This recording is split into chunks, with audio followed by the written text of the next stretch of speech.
Mesdames, Messieurs, Madame Deleporte, chers jurés, pourquoi le temps des cryptos serait-il compté? À l'ère du numérique, les technologies ne cessent de s'approprier de plus en plus de secteurs. Pourquoi celui des marchés financiers devrait-il renoncer à cette évolution? Vous me direz, car les cryptos sont trop volatiles. Je vous répondrai que c'est justement leur croissance soudaine et importante qui attire une partie des investisseurs à la recherche de profits. Vous me crierez, car les cryptos facilitent le blanchiment d'argent. Je répliquerai que le blanchiment d'argent n'a pas attendu leur arrivée pour s'étendre, qu'au contraire, la blockchain a bien pour but d'enregistrer les opérations et permettre leur traçabilité. Vous enchaînerez, car les cryptos polluent. Je rétorquerai qu'ils peuvent s'appuyer sur des énergies vertes, que ces mécanismes sont possibles. C'est le pari fait par Ethereum, deuxième réseau de crypto-monnaies après le Bitcoin, ayant réduit sa consommation de 99% en 2022. Puis, vous en viendriez à l'évidence. Le temps des cryptos n'est pas compté. D'ailleurs, ce n'est pas que mon opinion. Les législateurs sont de mon avis, puisque les réglementations ne cessent d'affluer. Les banques centrales aussi, elles investissent dans les cryptos. Les États également. Certains les incorporent à leur système monétaire. N'est-ce pas le signe d'un avenir prometteur pour les cryptos? Dans toutes les formes qu'ils peuvent prendre, crypto-monnaie, crypto-actifs. Il n'y a pas un temps des cryptos, mais des temps, avec les évolutions propres à chaque typologie de crypto, avec leurs diverses finalités. La sécurité, grâce au caractère définitif des transactions, l'authentification comme gage de qualité de l'origine des produits, la transparence à travers une blockchain publique. Pour s'inscrire dans le temps, les cryptos doivent répondre à des besoins actuels, être en accord avec les préoccupations économiques et sociales, au cœur desquelles l'environnement occupe une place primordiale. En ce sens, la réflexion des institutions conduit à prendre en compte les enjeux environnementaux, favorisant l'égalité entre les professionnels, les choix des investisseurs. La promotion de l'écologie ne revient pas nécessairement à limiter l'utilisation des cryptos. Au contraire, il peut s'agir d'encourager l'activité avec des règles avantageuses, fiscales, commerciales, à la condition de respecter certaines pratiques environnementales. Comment? MICA, SFDR, par les obligations d'information qui accompagnent les acronymes de ces règlements européens. La publication, en cas d'empreinte écologique néfaste, d'émissions de gaz, la publication des objectifs atteints par les prestataires en matière d'investissement durable.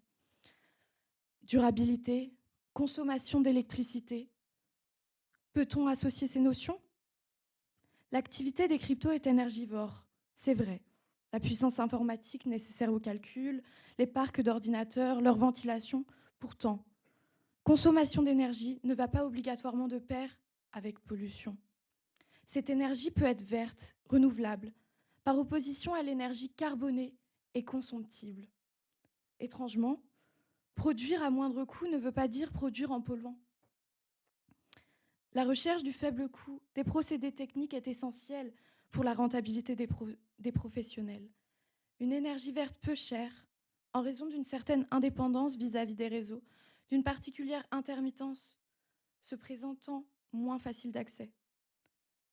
Sans les systèmes de crypto, cette énergie non utilisée serait perdue, gaspillée.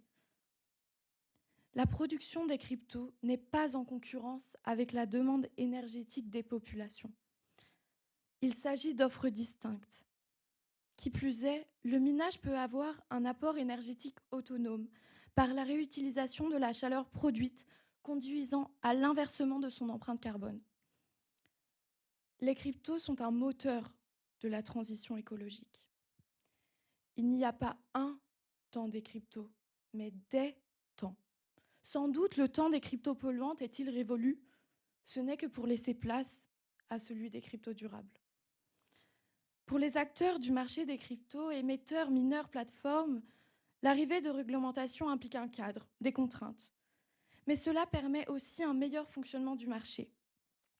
une mise à égalité des professionnels et surtout la confiance des investisseurs qui savent auprès de qui ils s'engagent. C'est d'attractivité dont il est question lorsque l'on souhaite se projeter dans l'avenir des cryptos. Pour attirer les investisseurs, il faut obtenir leur confiance.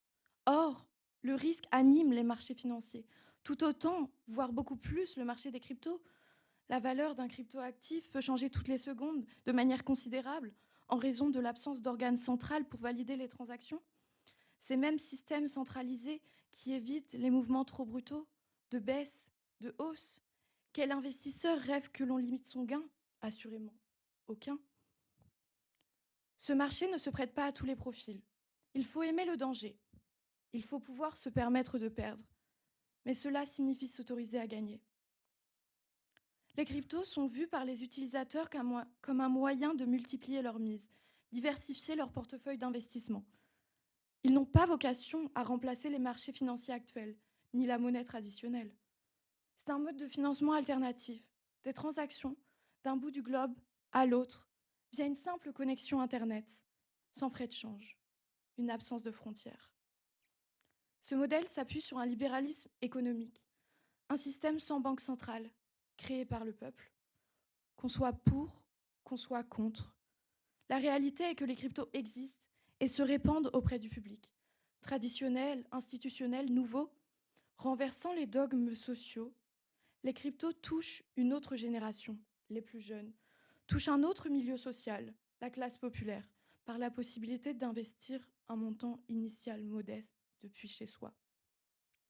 Tout autant de profils qui s'ajoutent aux investisseurs boursiers habituels. Plus il y a d'utilisateurs, plus les cryptos prennent de la valeur. Il n'y a pas un temps des cryptos, mais des temps, se succédant au gré des investisseurs. Merci.